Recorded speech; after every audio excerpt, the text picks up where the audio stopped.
Sve što živi ožiljak ima, još iz detinjstva poseban, ran.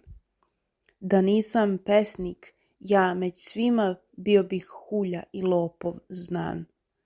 Mršav i rasta odveć malena, među decom sam bio uvek heroj.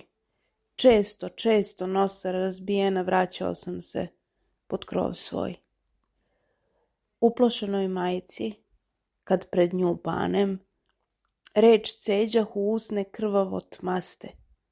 Ništade, spotakoh se o kamen, a već sutra sve će da zaraste.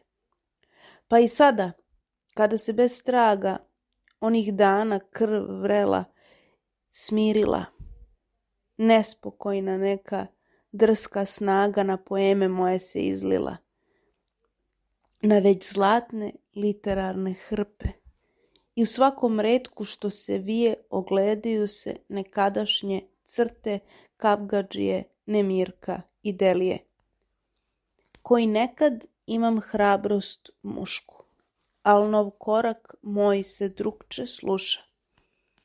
Dok mi nekad razbijahu njušku, sada mi je sva u krvi duša.